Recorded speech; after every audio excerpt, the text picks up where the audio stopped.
The market pushes higher as expected and now has its eyes on 4,000. This is Invest with Jacob.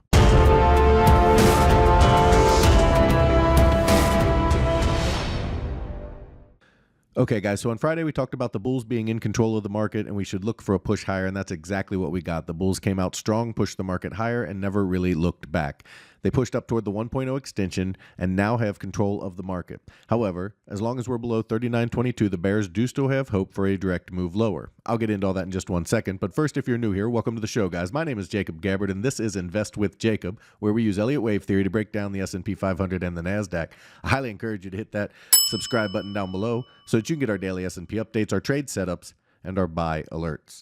All right, guys, so the bulls took control of the market Friday. Now we have some key levels to watch, so let's jump into the charts and take a look.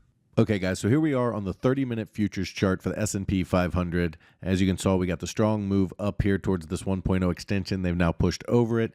We're over the pivot, and we're pushing up towards this 38.91 region will be our next testing point for the bulls. So this move down ended up as an ending diagonal. It was not a clean C wave down. You can see all the chop in it with the big swipey moves off the CPI data, and then the move down to complete the low. So when you get diagonals that end, you get a very sharp movement in the opposite direction when they do end, and that's what we saw here. You got the low, you got a sharp move up, a little bit of a pullback, and then another sharp move up. And now that they have pushed this high here, it looked like we were going to be building a smaller wave 1 and then get a wave 2 pullback and then go up in this area where this bull pivot is. But since they have pushed so high now without that pullback, we have to count this as 1 and 2, and we are in 3 already. So one of the problems I have with that is this move here, okay, 1, 2, 3, 4, 5, projects up to about 39.60. And we need it to project up towards 4,040. And so it's going to come up well short based on standard projection. So I do expect that we could see an extension here in this wave 3 and a push past 38.91 before we start to see this wave 4 pullback here, the circle wave 4. And that happens from time to time. Waves 3s extend, and especially coming off this diagonal.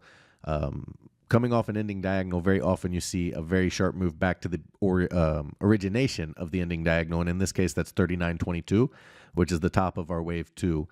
And so this is why 39.22 is a key level, because on the downside of things, if we say this is wave 1 down, this is wave 2 up, and then you say this was wave 1 of 3 down, and it's a very deep wave 1 of 3, which it could be, okay?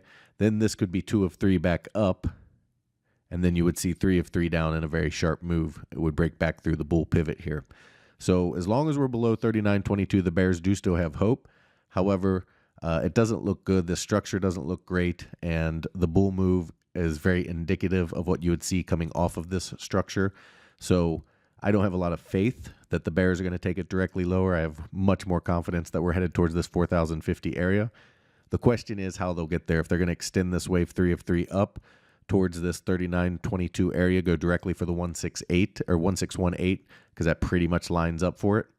I think that could be the case before we see the pullback. But the next key level to watch is 38.91, the 1236, then 39.04, and then 39.25, or actually 39.22. This peak here will be the key level to watch with the 1618 right above it.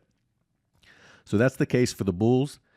They need to hold the pivot on any pullbacks for now, okay, for this C wave to stay in a standard C wave higher. Breaking the pivot doesn't necessarily mean that the move higher has failed, but it does make it more complicated if they're going to go higher, and gives the move lower a lot more credence.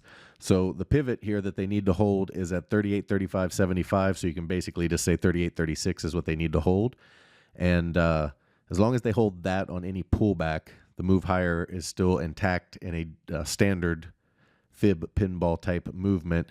And like I said, currently it points to 39.60, but the 1.0 of this A here and this bracket B here, the 1.0 of that is 40.3750. So I would expect us to hit that area because that's a pretty standard movement. So I do expect a little bit more explosion here from the bulls past this 1236 at 38.91. And probably past this 39.04 level as well, directly into this wave 2 top at the 1618, because Again, we have to stretch this out to reach this level up here. All right, so for the bulls, it's pretty simple. Anything over 38.36 continues a pretty standard move higher. And for the bears, they need to break 38.36 and hold it under 39.22. If they can do that, the bears still have hope to take it directly lower. But right now, the bulls are in full control of the market. And as long as they are in control, we should expect to see this 40.40 level. All right, over on the Nasdaq. Okay, it's slightly different over here because they did not make a lower low on this pullback like the ES did. So you don't have that same kind of setup. So what you have on the Nasdaq is two different looks here where you have a wave 1 up, okay, and a wave 2 down, and they're in wave 3. And in this wave 3, they've already pushed through the 1382, and they're headed for that 1618 at 12,126 before we've seen any pullback. So the wave 3 here, I'm expecting to push up towards 12,271, again, because we need it to project up here towards this 12,550 area. And the only way to do that is for this 3 of 3 to extend, and that's exactly what we're seeing. So what we're looking for is a push up over this 1618 at 12,126, all the way to 12,271 to complete wave 3, and then a pullback down back towards that 12,126 area to 12,036 area, and then a push higher towards that 12,550 area to complete the A wave up off of its low. However, they can still push high and fail at around that 12,170 region for the triangle, where we would have the A wave down, the B wave up. Let's extend this so we can see it. You have the A wave down here, the B wave up, the C wave down. We would be completing D up on the triangle. It would look to fail in the 12,170 region and then pull back. And then you'd get a wave E down, okay, towards 11,600, 11,550. And then you would get this C wave back up towards 12,550 from there. So Nasdaq has a couple of possibilities. One is the primary is the 1, 2, 3, 4, 5 up here towards 12,550, but they do have kind of a triangle forming here where we could fail at 12,170 in that region, and then see a pullback down here to about 11,600, and then see a sharp move higher up towards 12,550. Guys, if you love the information I put out in these videos and you want real-time market updates from me, you need to check out investwithjacob.com, okay? There's a link down in the description. Go ahead and click that link. It will take you right over to the website. Once you get over there, check out our membership plans area. We have 2 incredible plans, and they both come with 7-day free trials because I want you to get in there. I want you to try it out, become part of our trading team, and make sure you love it before you ever spend a penny. We have 2 incredible rooms. The first room is my Invest with Jacob room. In there, you get all of my real-time market updates, all of my buy and sell alerts, as well as all of your Elliott Wave questions answered. We trade the SPY and the QQQ, and we swing trade, which means our trades last anywhere from a couple days to a couple months, so we don't trade quite as often as a day trading room does. But if you are interested in day trading as well as individual stocks, you need to check out PT's Throne Room. Okay, in there you get everything you get in the Invest with Jacob room, as well as individual stocks, day trading, and PT's reduced risk binary method that just kills the market. Okay, you see all these guys getting 800%, 1400%, all these big wins, and it's how the trade is structured to reduce your risk and give you the chance at those huge gains. You kind of have to see it to understand it, which is why we give you that 7-day free trial.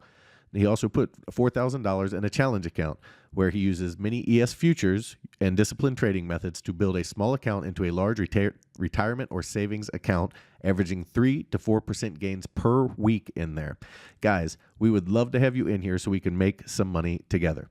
All right, guys, key takeaways for today. It's pretty simple. The bulls are looking to push higher, probably extend this over 38.91 up towards this 39.25 area. Definitely towards this 39.22 area, which is the prior top.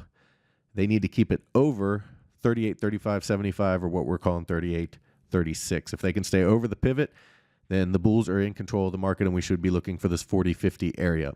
However, if they cannot take it above this high here and they break back below the pivot, we have to be on alert for a very sharp sell-off down in a bigger wave 3 for the bears.